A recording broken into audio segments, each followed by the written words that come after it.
Nós vamos ler a partir do verso 19.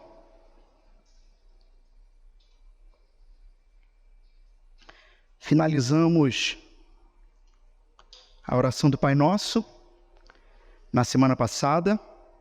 O som está rodando um pouquinho aqui na frente, pode ser o ganho.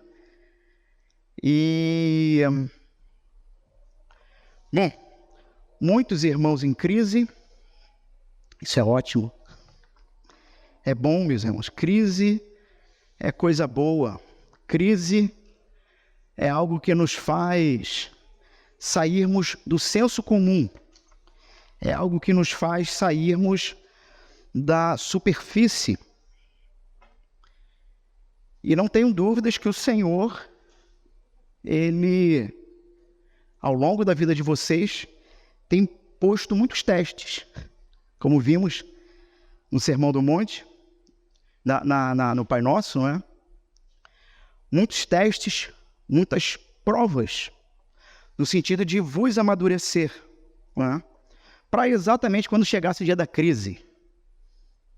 Então, quando a gente chega no dia da crise, entendendo bem os caminhos do Senhor, nós conseguimos passar mais rápido da crise.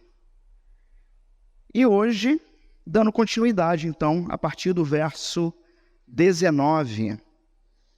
Então, Mateus capítulo 6, eu vou fazer a leitura. O som ainda está rodando um pouquinho aqui em cima, tá bom? Mas também porque eu não sei se isso pode ir para a gravação e pode dar algum... Diz o seguinte a palavra: não acumulem tesouros sobre a terra, onde as traças e a ferrugem corroem, e onde os ladrões escavam e roubam. Mas ajuntem tesouros no céu, onde as traças e a ferrugem não corroem, e onde os ladrões não escavam nem roubam, porque onde estiver o seu tesouro, aí estará o seu coração. Os olhos, eles são a lâmpada do corpo. Se os seus olhos forem bons, todo o seu corpo estará cheio de luz. Se os seus olhos forem maus, todo o seu corpo estará em trevas. Portanto, se a luz que existe em você são trevas, que grandes trevas serão. Ninguém pode servir a dois senhores, porque ou irá odiar um e amar o outro, ou irá se dedicar, a um e desprezar o outro. Vocês não podem servir a Deus e às riquezas. Ainda um pedacinho do verso 25. Por isso, digo a vocês, não se preocupem com a sua vida, quanto ao que irão comer ou beber, nem com o corpo, quanto ao que irão vestir.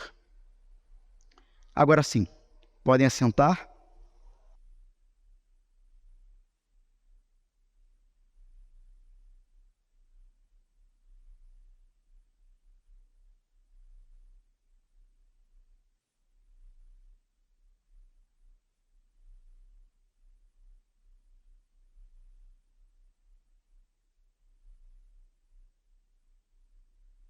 Meus irmãos, nós continuamos então olhando para o Sermão do Monte e nós temos aqui no Sermão do Monte um esboço de Jesus sobre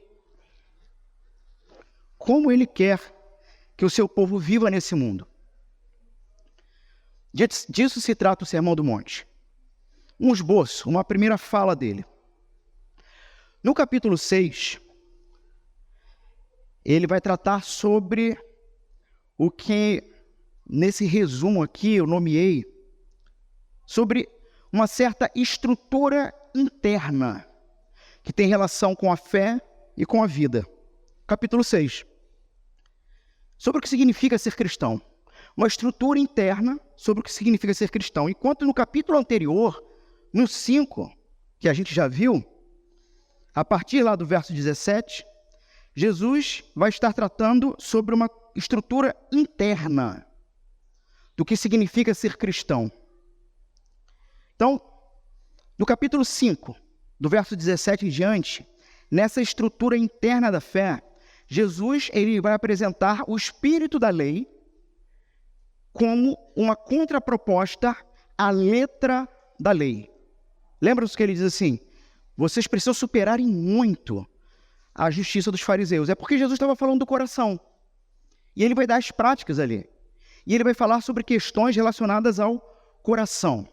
Então, nesse manifesto do reino, é assim que é conhecido o Sermão do Monte, né, do capítulo 5 ao 7, um manifesto do rei que chegou.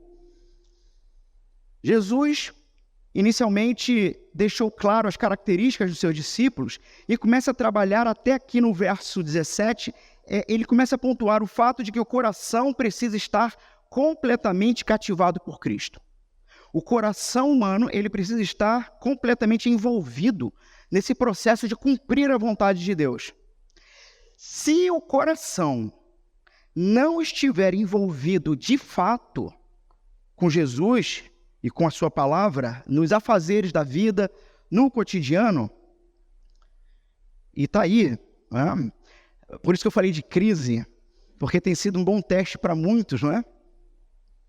Se o seu coração de fato não está na palavra de Cristo e nos seus afazeres, a partir dessa palavra, você está vivendo uma falsa vida de discípulo. Você está vivendo e promovendo um falso cristianismo a partir de uma falsa fé. Se apresentando então como um falso cristão. Jesus trabalha isso no capítulo 5. No capítulo 6 agora, ele vai apresentar uma estrutura externa sobre essa mesma fé. E é óbvio que, como ele já delimitou que o ser cristão parte do pressuposto do coração, internamente, o exterior necessariamente vai precisar refletir a mesma coisa. Então, tendo definido isso, o coração como a fonte original da verdadeira fé, no capítulo 6, Jesus agora vai apresentar verdadeiras práticas de vida espiritual. No capítulo 5, ele apresenta práticas meio que do cotidiano. Faz referências, inclusive, aos 10 mandamentos. No capítulo 6 agora, parece que Jesus ele tem uma intenção de revelar práticas religiosas verdadeiras, ou com conotações verdadeiras.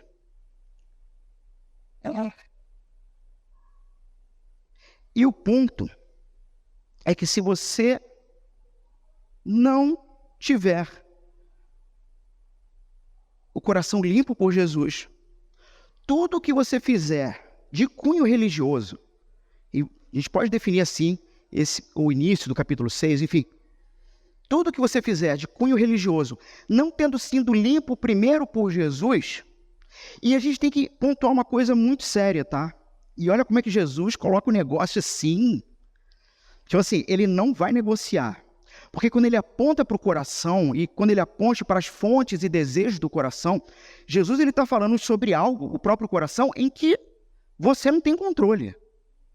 Num certo sentido. Você não tem controle. Ou seja, ou você está em Jesus de fato, e toda a sua vida vai revelar isso externamente, ou você não está, porque você não consegue ter controle sobre o coração. E é Jesus dizendo o seguinte, porque o coração que eu estou propondo do discípulo é um coração que foi tocado por mim, que foi renovado, tirado das trevas e plantado no reino do Filho, no reino do amor. Portanto, a fé cristã não se trata de algo manipulável, embora parece que é o que a gente mais vê por aí hoje em dia, não é?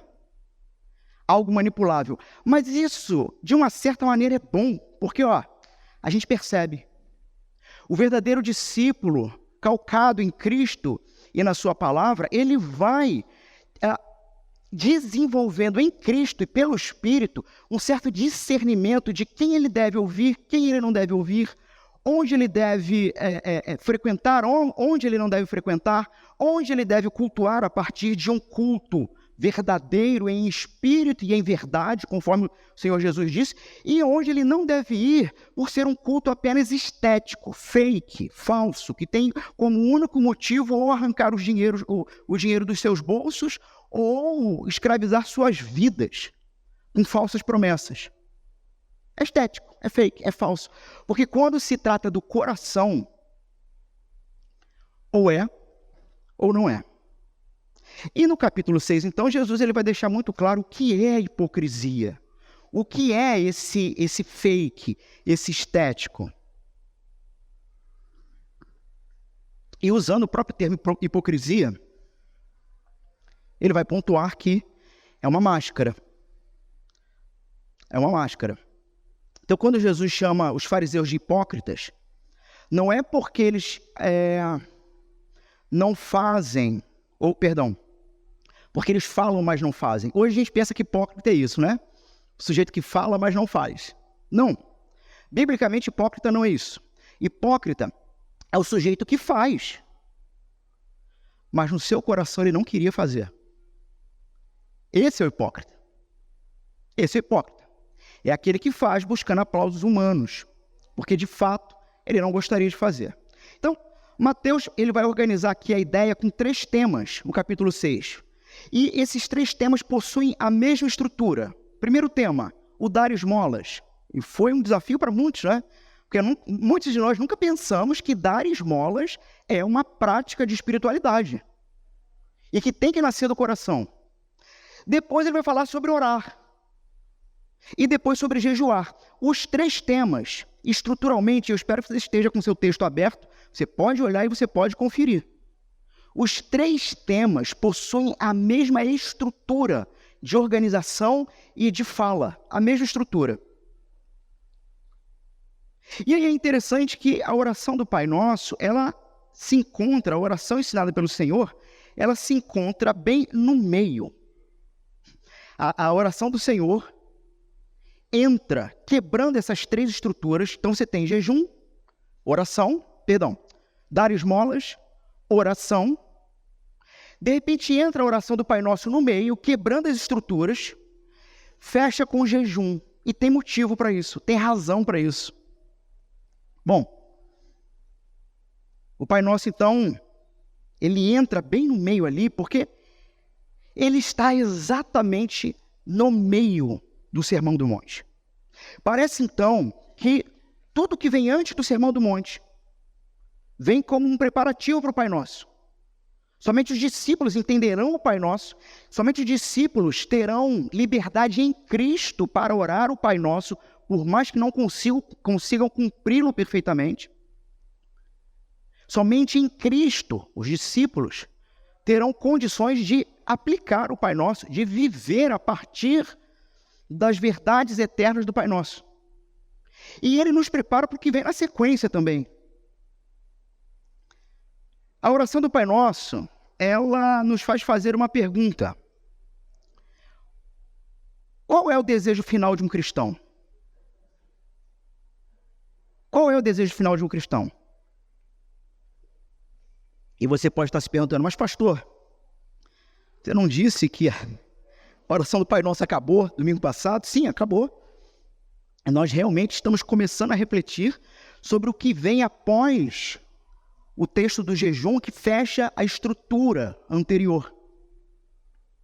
Porque o que vem após vai ter relação agora com algo, ou com uma divindade antiga chamada Mamon. Ou, numa tradução livre, riqueza.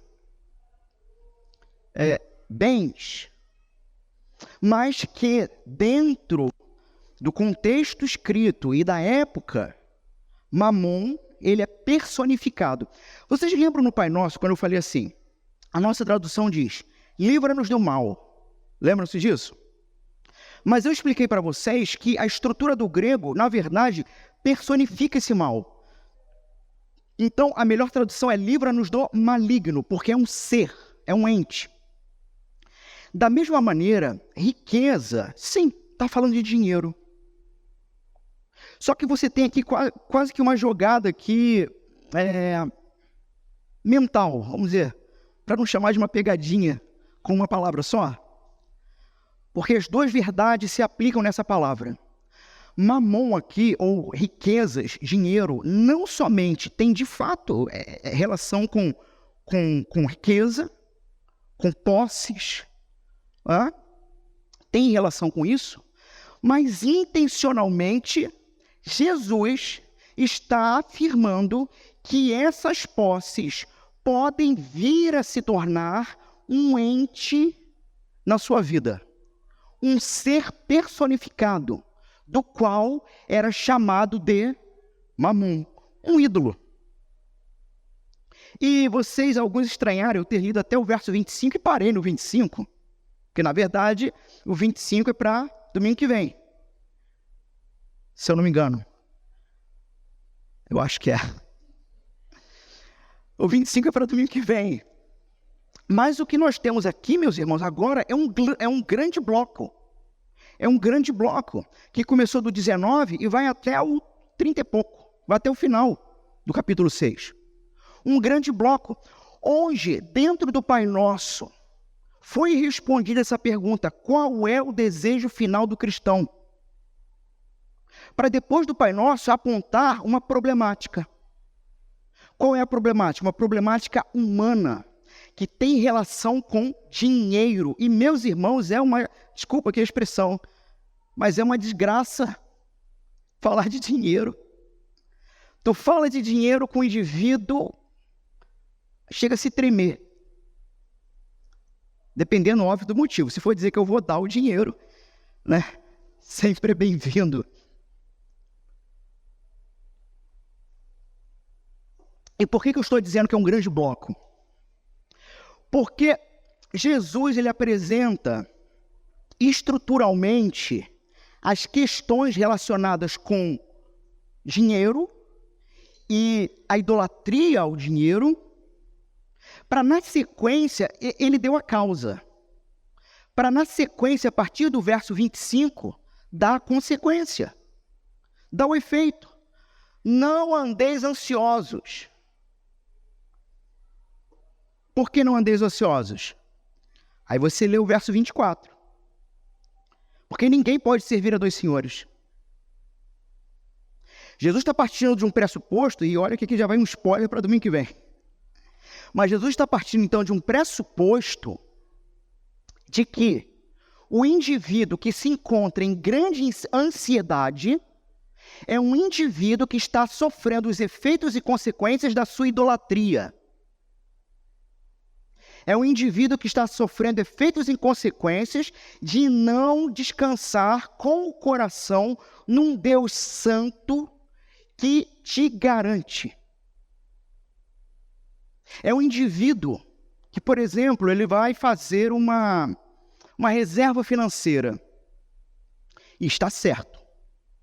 É prudente. É bom que tenha. Até aí não há problema nenhum. O problema é quando essa reserva financeira, aos olhos desse indivíduo e ao seu próprio coração, nunca é suficiente. E ele se torna um sovina. E ele se torna um mão de vaca, né? E ainda tem coragem de nomear o pecado dele com um nome bonitinho, sabe? Não, eu não sou sovina. Eu queria um termo mais pesado para sovina, um sinônimo. Me falta aqui um sinônimo. Sabe? Oi? Tio Patinhas. Ok. Tá valendo. Pão duro. É que eu queria usar um termo bíblico e teológico. Mas, enfim, vocês entenderam o ponto. Aí o sujeito diz, não, eu não sou isso. Eu sou prudente, irmão. É igual o sujeito que fala assim, eu não sou alcoólatra. Eu apenas pratico com constância hábitos etílicos.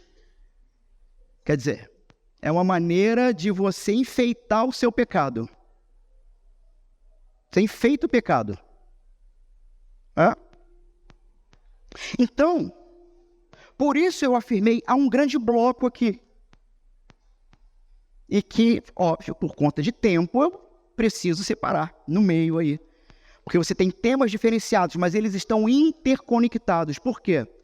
Porque se você obedecer ao Senhor Jesus Cristo, não servindo a dois senhores, vamos ver sobre isso, a consequência disso será o fim da ansiedade. Porque você aprende a descansar no Senhor. E uma pessoa que descansa no Senhor, uma pessoa que de fato descansa no Senhor e morreu para esse mundo, eu costumo dizer isso em alguns discipulados, imagine alguém que perdeu todo o encanto por esse mundo porque ficou encantado com Deus. Porque Deus se tornou a fonte da sua apreciação. Um indivíduo que chega a esse ponto é um indivíduo que é capaz de transformar o mundo. E foi exatamente isso que aconteceu com os discípulos. Homens e mulheres na sua época, que foram tão impactados com a mensagem do Cristo, que nada, nem ninguém nesse mundo mais importava do que o próprio Jesus. Irmãos, vocês acham que aqueles homens impactados por Cristo, engajados na obra, sem medo agora da morte, têm tempo para ficar, desculpa a expressão, de fricote com a vida? Não tem tempo. A obra é urgente. Não dá tempo de você ficar costurando besteira de um irmão para com o outro. Não dá tempo de ficar de 9 horas. Não dá tempo de ficar perguntando para o pastor, pastor, pode ou não pode? Meu irmão, parafraseando Paulo, há tantos anos que você se encontra nessa palavra e você ainda está no mingau. Porque cristão que fica pode ou não pode é cristão que tem medo de abrir a palavra de Deus e no Espírito encontrar equilíbrio para a vida, assumindo todas as suas decisões diante de Deus e diante dos homens.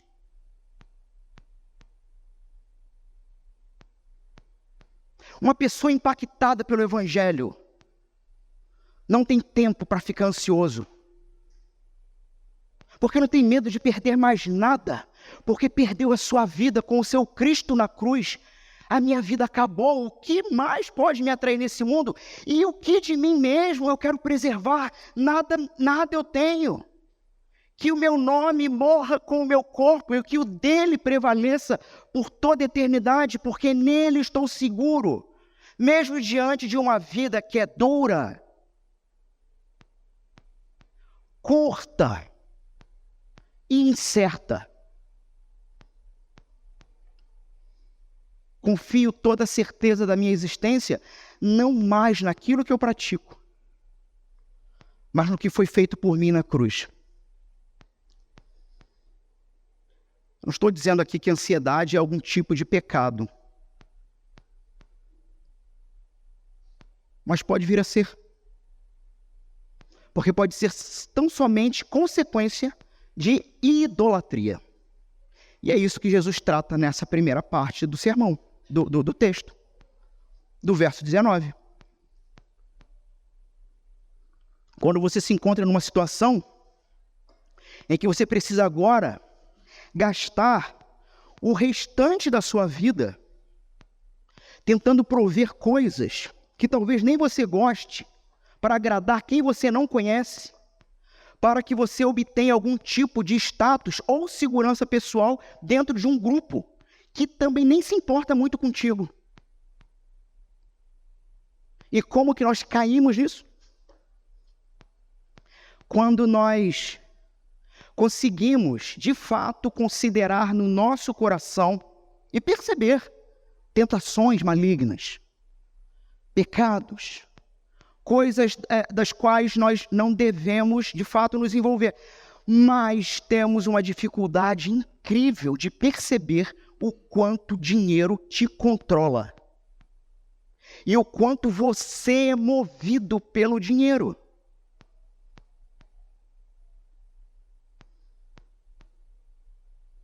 Muitos pensam, meu grande problema é a luxúria. Óbvio que a luxúria é um pecado. Só que está na cara. Mas ninguém para pensar. Eu sou ganancioso.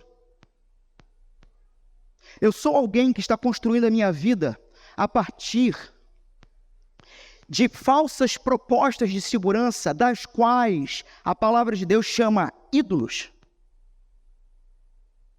E será que é porque eu sinto que posso perder esse ídolo, eu começo a ficar desesperado, eu começo a ter falta de ar, começa a me dar uma crise? Será que é porque você sente que está esvaindo entre seus dedos aquilo que você pensava que controlava e que na verdade não sacou que é aquilo que está controlando a sua vida e está te deixando desesperado?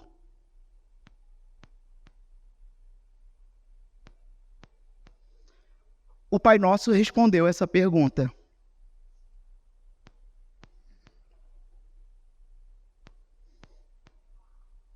Qual é o desejo final de um cristão? Só uma pausa rápida. Tem alguma coisinha estourando aqui na caixa? Faz a experiência de baixar todos os canais para ver se melhora, porque senão, vai para a gravação. Qual é... Parou. Qual é o desejo final de um cristão? Resposta do Senhor Jesus no trecho anterior com a oração. Qual é a resposta dele? Bom, observe e guarde o Pai Nosso. E você vai descobrir que o verdadeiro cristão deseja que o nome dele seja maior do que o nosso. Nome de Cristo, nome de Deus. O verdadeiro cristão deseja que o reino dele seja estabelecido. E não o nosso. E o verdadeiro cristão é aquele que deseja que a vontade dele seja realizada e não a nossa.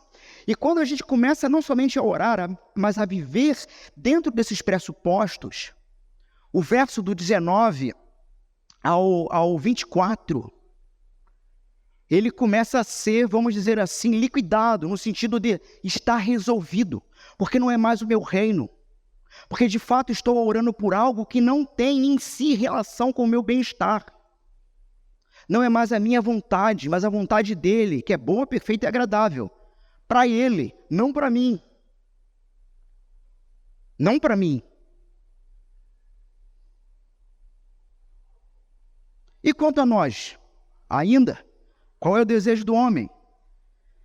E como que a oração do Pai Nosso ela está conectada com os versos seguintes? Nós desejamos viver na dependência do Senhor. Na dependência dele quanto?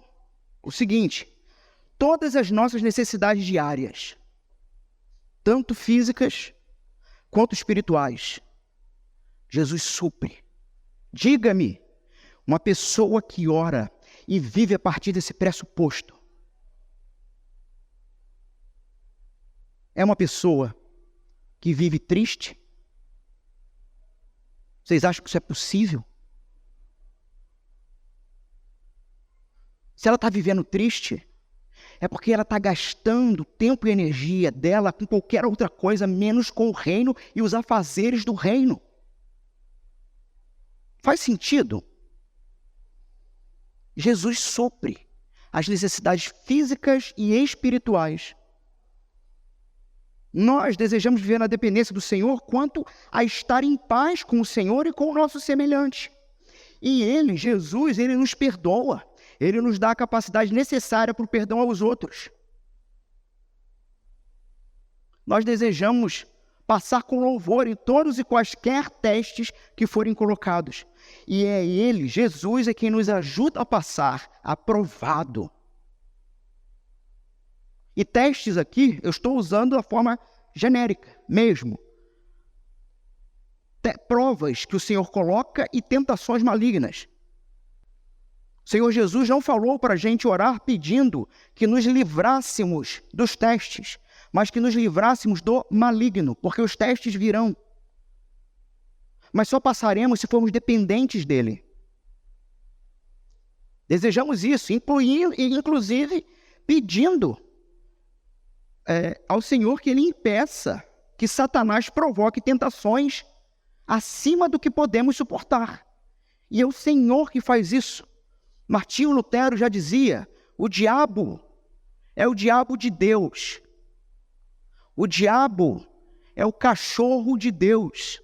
É o cãozinho de Deus que se encontra numa coleira, onde o Deus todo-soberano dá mais corrente a quem e na situação que lhe apraz, e puxa a corrente e engasga o animal quando lhe é da sua vontade. Quantos temem mais Satanás do que Deus, né? Se soubesse que Satanás estava numa coleira, não temeriam mais o cão.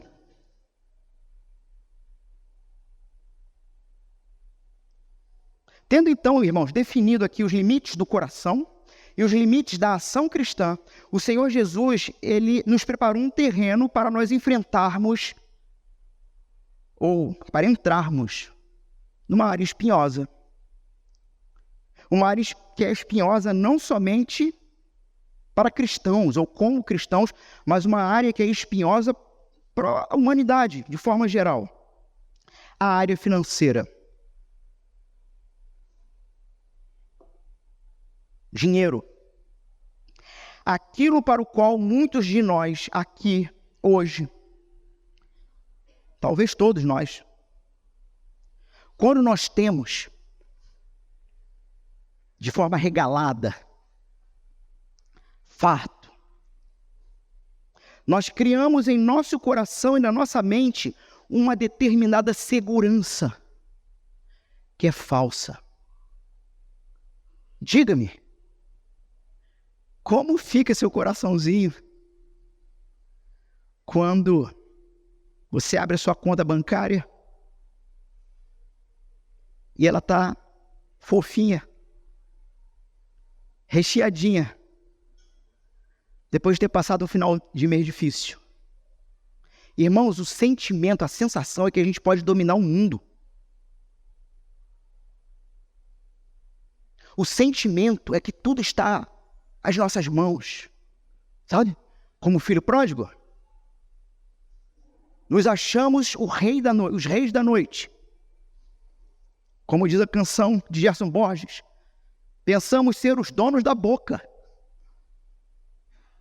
Porque criamos uma falsa impressão em nós mesmos que somos poderosos. Porque a conta está fofinha.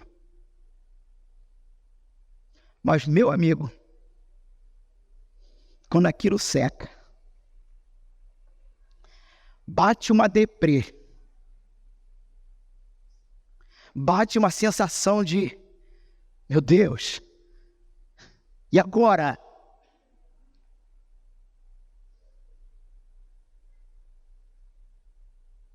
E inclusive, tanto numa sensação boa quanto na sensação ruim, por Cristo não ser o centro desse cenário, nós temos a tendência de fazer as maiores burradas das nossas vidas. Tanto com o gasto inconsequente, quanto com atitudes e decisões, desculpem novamente a expressão, estúpidas, idiotas, achando que na força do nosso braço vamos tornar aquela conta de novo palatável. Pegamos emprestado, fazemos empréstimo, arrumamos trabalho extra. Negligenciamos o dia do Senhor. Porque queremos ter de novo aquela sensação. E não estamos sacando que estamos numa rota de idolatria. Onde aquilo que você pensa te domina, que você pensa dominar, aquilo que você pensa que é o que você tem controle e te dá os prazeres e alegrias da vida, é exatamente por aquilo ali que você vai se matar. É exatamente por aquilo ali que você vai acabar com a sua família. é exatamente por aquilo ali que você vai perder todos os seus filhos. Porque você não sacou que da mesma forma que quando Deus liberta o povo do Egito e diz, os libertei da escravidão, libertar da escravidão é sinônimo de libertei dos falsos deuses, libertei dos ídolos, porque os ídolos te escravizam e irão te levar ao ponto de dentro ou a partir do altar deles você sacrificar as suas coisas, até que você seja comido vivo por esse ídolo. Da mesma forma, a proposta do Cristo, Filho de Deus, Jesus, uma proposta de libertação, de liberdade da escravidão, libertação da escravidão. Porque é uma proposta de te libertar dos ídolos, de te libertar de si mesmo, de te libertar dos falsos desejos que ficam apertando a sua garganta e que você não percebe que você está ficando sem chão e sem ar. E nesse processo Jesus, ele se encontra olhando para você e dizendo, só volta para mim. Mas esse só volta para mim não significa necessariamente que a sua vida vai melhorar. Mas necessariamente significa ele dizendo com um sorriso e um abraço, só volte para mim, porque ainda que morras, viverás. E nisso você tem tudo. No entanto, quando o texto diz não acumuleis tesouros nesse mundo, é óbvio, novamente, o texto está implicitamente, claramente, objetivamente, falando de dinheiro, riquezas. No entanto, quando você pensa na ideia de idolatria, essas riquezas elas podem também serem manifestas, não somente em dinheiro. Não acumuleis riquezas nesse mundo. Não depositeis esperanças em que qualquer coisa criada por Deus, da criação, desse mundo, irá suprir e satisfazer toda a falta e angústia que você sente. Porque no fim das contas, depois de ter tentado tudo na sua vida para suprir essa falta, nós estamos em qual iPhone, hein, irmãos? 15? Qual é o último? O 15 já saiu. Pois é. Depois de você ter gasto todas as economias para ter um iPhone 15, porque você precisava estar no hype, porque você precisava fazer parte daquela patota estúpida que não ama Jesus, mas que só valoriza quem tem. Depois de ter começado assim, e percebido que aquele telefone idiota não supriu, basta uma queda e você já tem no coração a vontade de ter outro.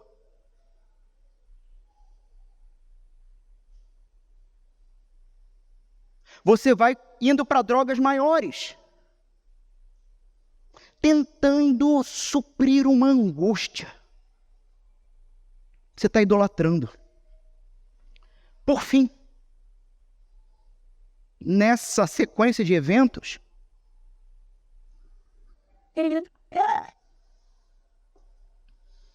para não cometer suicídio,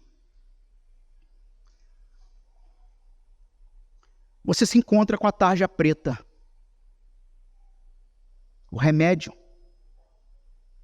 E eu vou falar um negócio para vocês. Você entra num processo falso, de falsa alegria, de falsa satisfação, e terá o desejo de o resto da vida sentir aquilo que o remédio está te dando, e nunca mais vai querer largar. Porque aquilo sinteticamente, satisfez tua alma. E você deixou de ouvir a voz do Senhor, que vai invariavelmente dizer: vida do cristão se trata de momentos de profundo sofrimento, profunda tristeza, e que necessariamente o Senhor não vai tirar.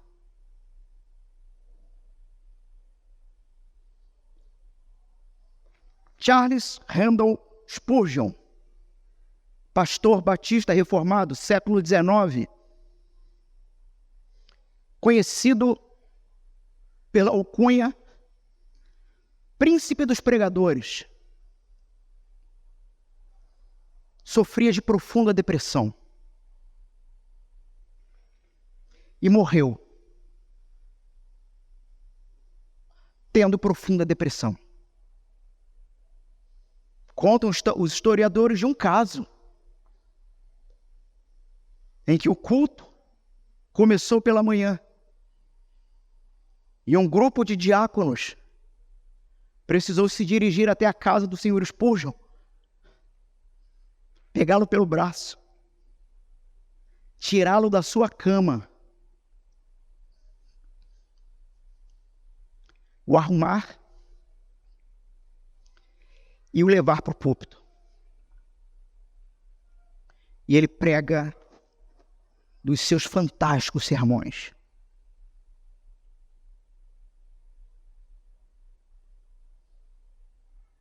Óbvio que a depressão aí é um caso clínico, não quer dizer que Spurgeon era um idólatra. Alguém pode fazer essa associação, não é? Mas a grande questão é que somos chamados pelo Senhor a enfrentar a vida, amadurecendo e percebendo quem nós somos e para quem vivemos, e pararmos de frescuras com a vida, porque não dá tempo. Não dá tempo de ficar tomando conta da vida dos outros. Não dá tempo de ficar se queixando de sua própria vida. Não dá tempo.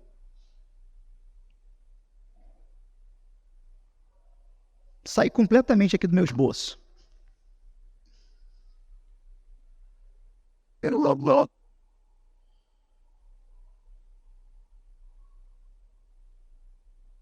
Nós temos então um tema central que continua sendo confiança pessoal em Deus, após o Pai Nosso. Uma confiança que vai se contrapor a uma confiança em nós mesmos, uma confiança no que nós podemos produzir nesse mundo. E variavelmente, Jesus ele vai tratar no Sermão do Monte sobre 3 temas aqui: sexo, dinheiro e poder. Jesus trata desses 3 temas em todo o Sermão do Monte.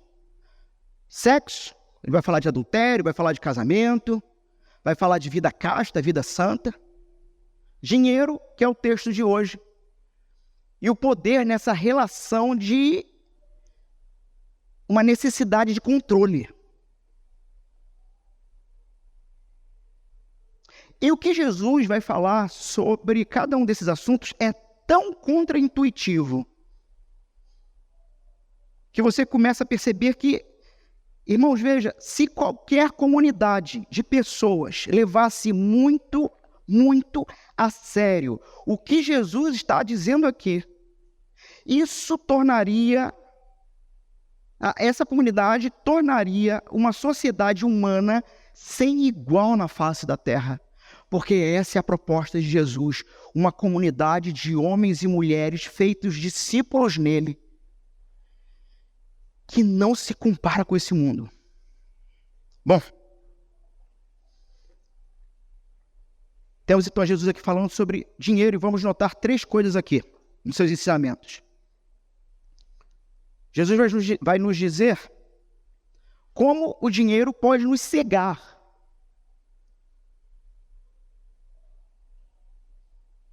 Como o dinheiro pode revelar o que nos controla. Segundo. E então ele nos mostra como quebrar o poder do dinheiro nas nossas vidas. Como o dinheiro pode nos cegar? Vamos primeiro olhar então para a seção do meio. Nós temos aqui uma espécie de sanduíche. uma primeira parte e uma parte final dentro desse trecho. Então, a seção do meio, verso 22 e 23, diz o seguinte: os olhos são a lâmpada do corpo. Se os seus olhos forem bons, todo o seu corpo será cheio de luz.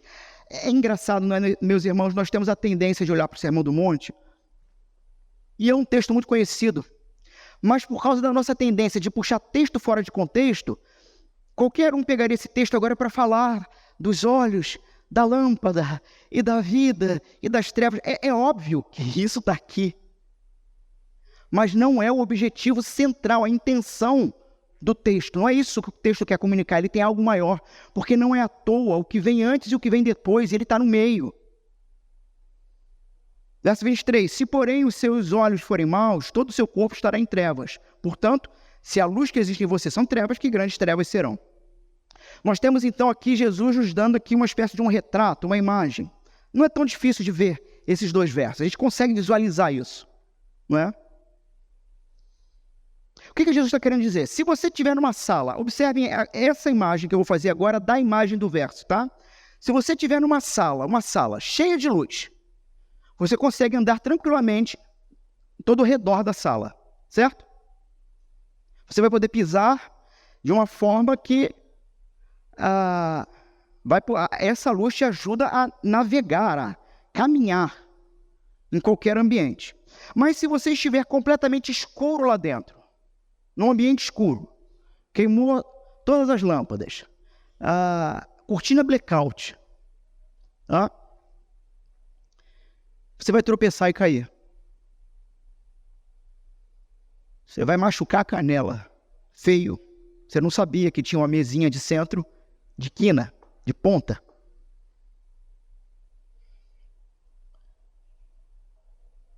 Da mesma forma, meus irmãos, se nessa sala, se a luz estiver acesa, mas os seus olhos escurecidos, os olhos escurecidos irão refletir o fato de que todo o seu corpo se encontra na escuridão e você vai cair de qualquer maneira. Entenderam por que a referência dos olhos serem a luz para o corpo?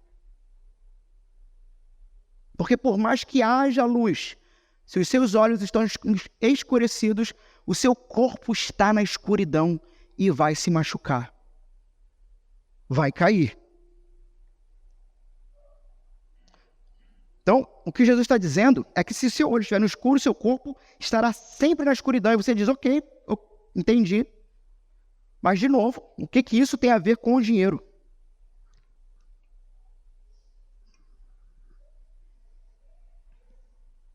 Não é à toa que o trecho de cima fala sobre dinheiro. A primeira parte e a última parte fala sobre dinheiro. Então, por que Jesus está fazendo, né, essa ilustração, essa fala sobre cegueira bem no meio? Meus irmãos, é óbvio. Vou fazer um trocadilho aqui. Vocês não conseguem ver? O dinheiro nos cega. O dinheiro nos cega. O dinheiro nos faz criarmos uma falsa identidade, uma falsa noção de valor pessoal pelo que apresentamos ou pelo que possuímos.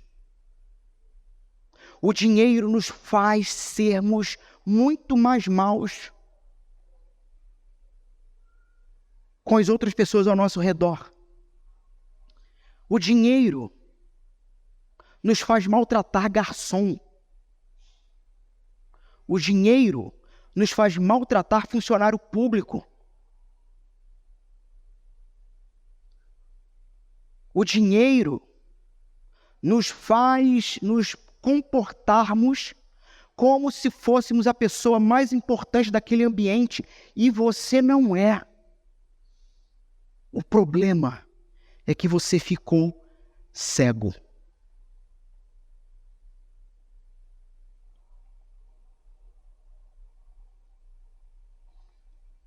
O texto então diz, se os seus olhos forem bons. A palavra bom aqui, meus irmãos, tem um duplo significado. Um primeiro significado, aberto. Bons nesse sentido de fato, fisicamente abertos, saudáveis, que podem ver. Mas também é uma palavra que pode significar, por causa do contexto financeiro, generoso. Se os seus olhos forem generosos, sua vida vai ser generosa. Se os seus olhos forem mesquinhos, medíocres, sua vida será da mesma forma. 3 razões, então, pelas quais o dinheiro pode nos cegar. Primeiro, o dinheiro nos cega para a nossa própria influência. Deixa eu repetir. O dinheiro nos cega sobre a própria influência dele em nossas vidas. Deu para entender, não é? Que eu falei meio bem embolado aqui. Vou repetir. O dinheiro nos cega sobre a influência dele em nossas vidas. Nós não conseguimos ver o que ele está fazendo em nós. Você vai se intoxicando com aquilo. Você não percebe o quanto você está sendo modificado por aquilo.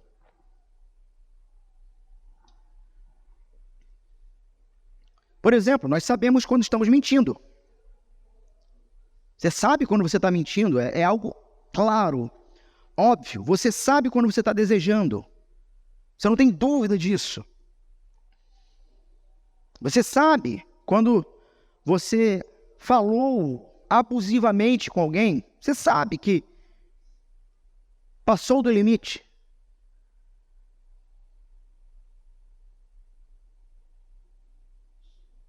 Mas enquanto o que Jesus está falando sobre o uso pecaminoso do dinheiro, ou a influência pecaminosa da qual você pode estar vivendo sob ela, debaixo dela, e você não saca, você não vê.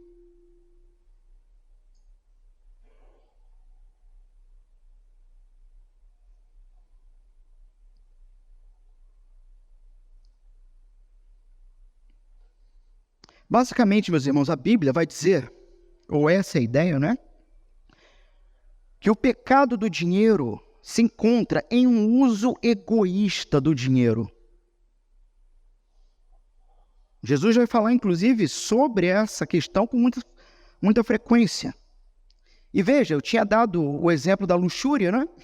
Mas Jesus fala muito mais sobre a questão do dinheiro e dos bens do que sobre a própria luxúria.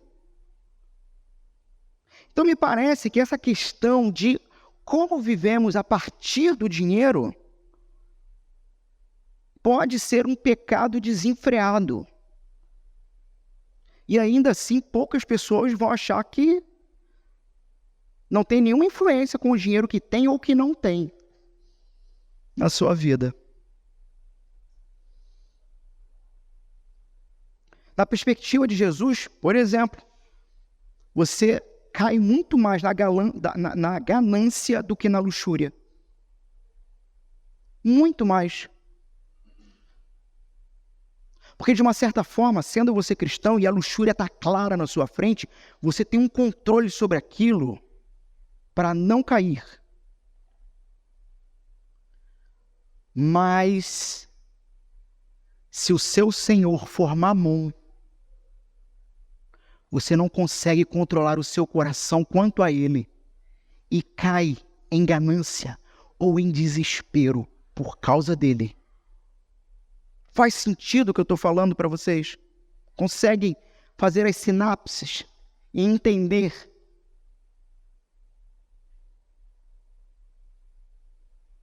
Portanto, meu amigo, seu maior problema pode não ser em si nenhum dos 10 mandamentos, da forma clara que eles estão ali, mas pode ser a sua relação com o dinheiro.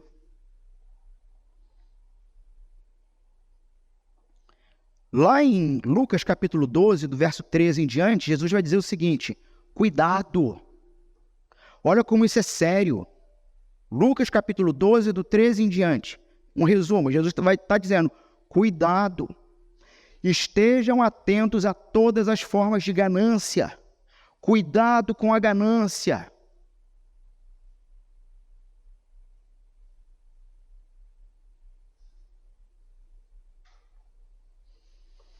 Em segundo lugar, o dinheiro ele tem o poder de nos cegar para as nossas escolhas quanto ao estilo de vida.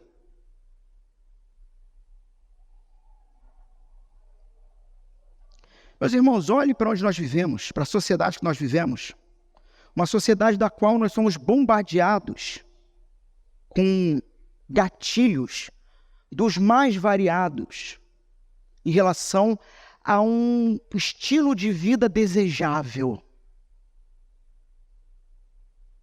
Um estilo de vida da qual eu seja a fonte da inveja para os outros, óbvio. Quero viver e me apresentar de tal maneira em que as pessoas desejem a minha vida. Ou eu estou enganado? Ou não é isso que as estrelas, os All-Stars, os YouTubers e por aí vai, faz com que vocês acreditem nisso, que é necessário ter aquele relógio, é necessário ter aquele tablet, é necessário ter aquele carro, ter aquele celular, é necessário se endividar profundamente para ter aquele Air Jordan, aquele Nike.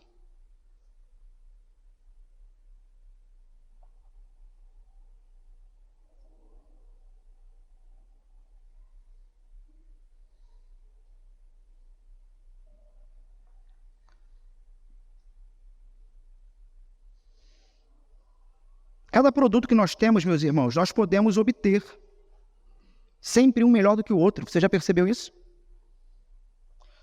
E de tudo, tá? Quando estivemos em São Paulo, um mercado lá, eu não tinha visto ainda por aqui. Aí agora eu já estou vendo aqui. Mas eu falei, caramba! Uma escova de dentes, um carvão ativo? Eu comprei.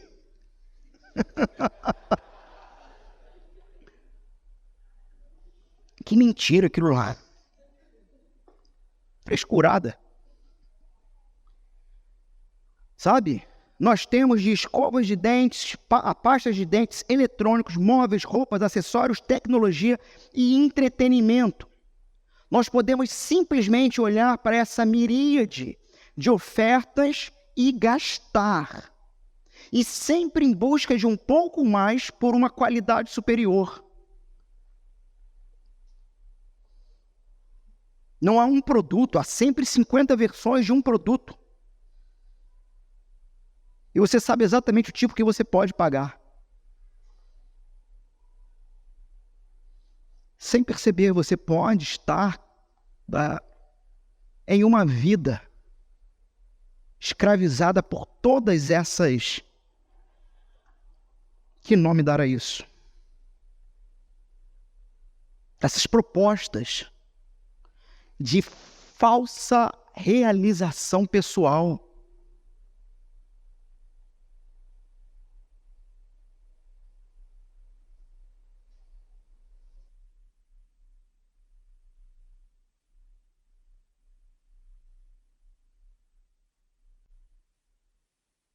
Com isso, nós acabamos vivendo sempre no limite. O limite da sua renda. Porque no fim você nunca sente que é o suficiente. E você não percebeu o que está acontecendo. De repente você começa a ganhar um pouco mais. E você automaticamente estará, no momento seguinte, vivendo um pouco melhor. e você nem percebe o que você está fazendo. Você está no limite e você não sente. Por quê? Porque você está cego.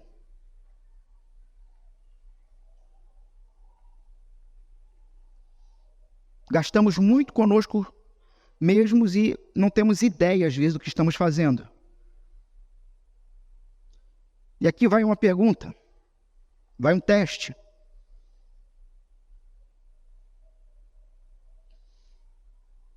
Você consegue fazer esse tipo de pergunta com regularidade?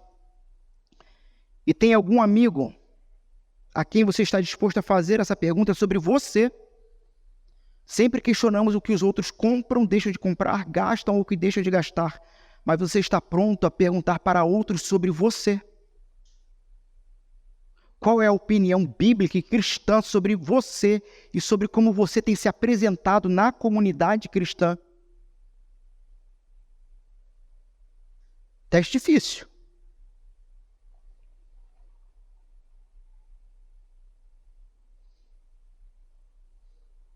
Você se analisa regularmente, se porventura, por exemplo, será que estou gastando muito dinheiro com roupas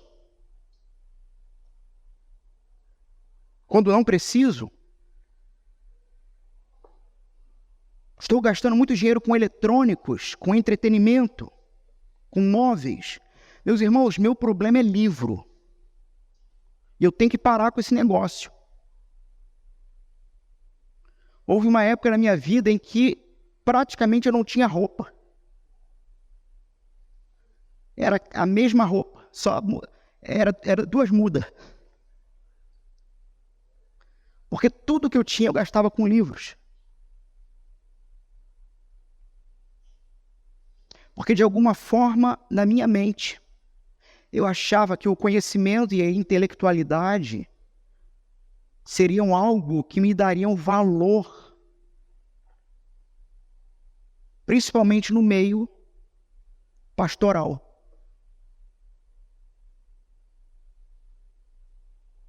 Se vocês acham que eu gasto muito, vocês não me conheceram há 15 anos atrás.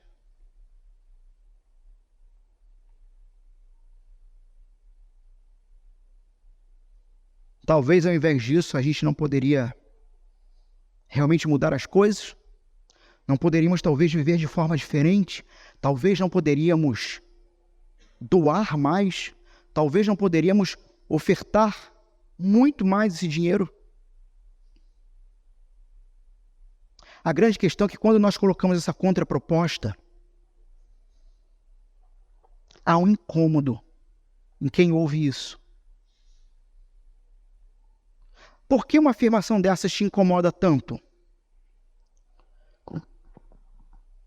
Porque você está cego. Seus olhos estão no escuro e o seu dinheiro tem se tornado gradativamente o seu senhor. Você vai passar a fazer tudo para manter o seu Senhor ao seu lado, porque é Ele que te dá segurança. Por isso que é tão incômodo quando a gente diz assim: irmãos, pratiquem a caridade, pratiquem a generosidade, ofertem, porque isso é bíblico e vem do Senhor. Olhe para o necessitado ao seu redor e doe. Mas uma proposta dessa faz com que nós encaremos o nosso ídolo, aquele que tem proposto falsas seguranças, e ele grita na nossa mente e coração: não faça isso. E você passa a fazer tudo para retê-lo. Você achava que ele te servia, mas na cegueira você não sacou que virou um escravo dele. Você não sacou que vai dedicar toda a sua vida a ele. Vai construir, como eu disse antes, no início, uma reserva financeira que nunca será suficiente. E o seu senhor, Mamon, vai impedir você de nem mesmo cogitar abrir mão dele, porque ele é o seu senhor e ele dominou o seu coração. E quando o Senhor Deus Todo-Poderoso, Criador dos céus e da terra, lhe disser: entregue o seu dízimo, faça ofertas generosas para a sua comunidade, pois ela está engajada na minha missão. Quando Deus Todo-Poderoso usar a boca de um arauto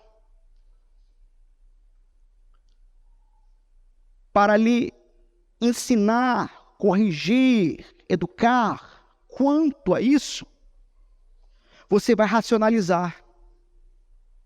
Mamon, o senhor do seu coração, lhe ensinará todos os argumentos lógicos e suficientes para você não abrir mão dele. E por causa da cegueira, gradativamente, abandonará a missão do único Deus, até que em algum momento você o abandone. Vocês não podem adorar dois deuses ao mesmo tempo. Amando um Deus, acabarão odiando o outro. Acabarão não servindo o outro. Acabarão em uma vida de desobediência ao outro. A adoração o alimenta. A adoração se torna, então, o alimento do desprezo para com o outro. Vocês não podem adorar a Deus e adorar ao dinheiro.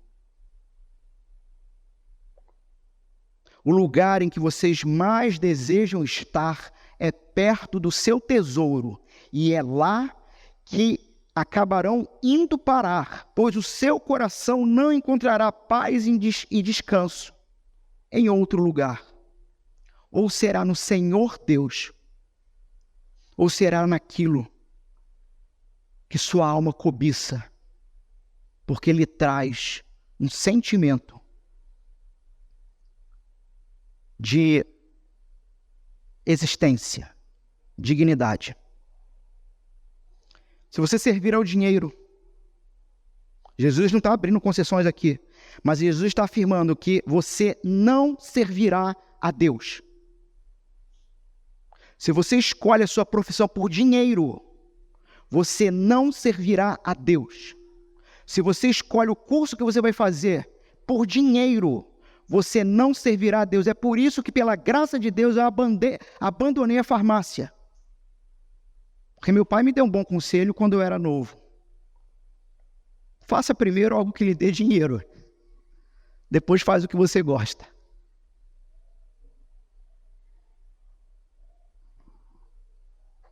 E eu sou um péssimo farmacêutico.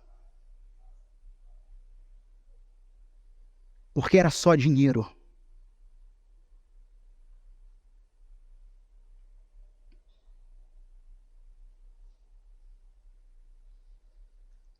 O dinheiro revela, então, o que realmente nos controla. Não vou me deter nesse ponto. Eu acho que já está claro. O dinheiro nos cega. O dinheiro revela o que nos controla. Só que, resumo, você quer saber? Você quer descobrir o que te controla?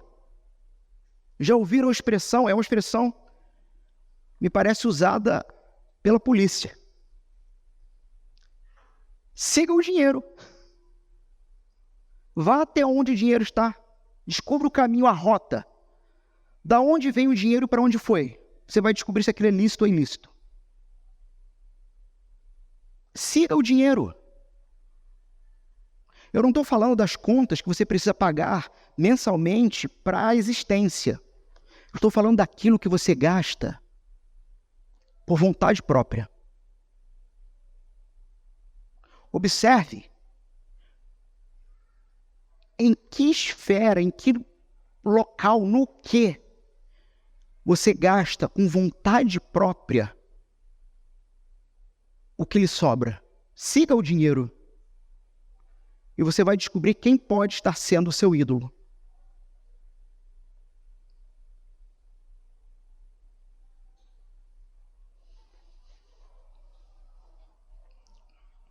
Como nós quebramos o poder do dinheiro. E eu encerro aqui.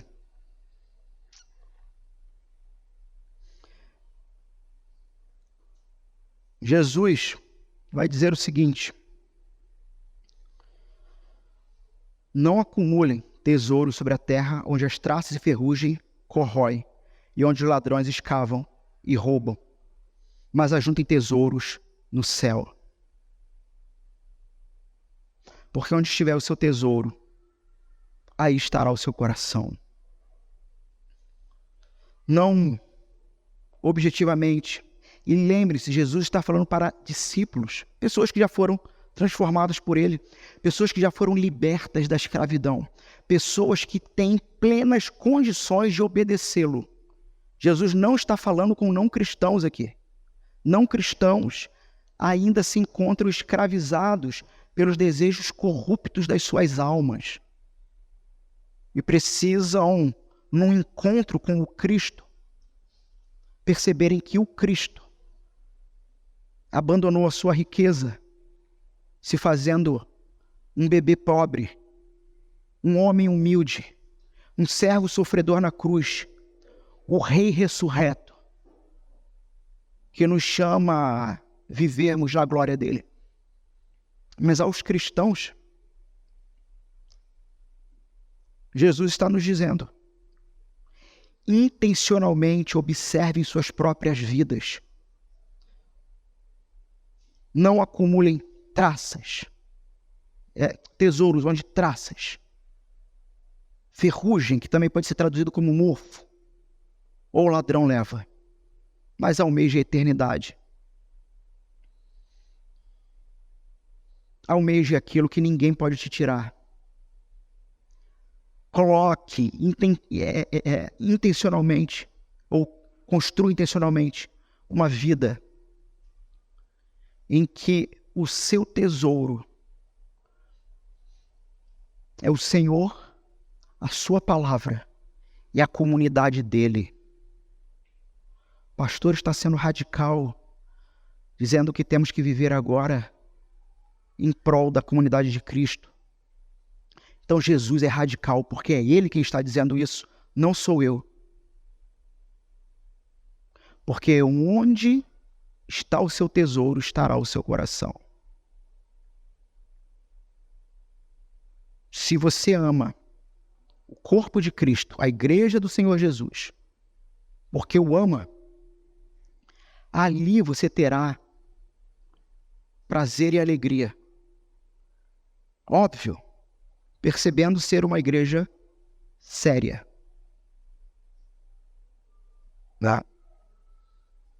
Mas se o seu tesouro se encontra ainda preso às coisas deste mundo, seu coração se encontrará lá.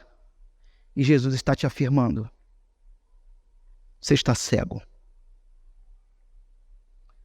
Vamos fechar nossos olhos, nos preparando para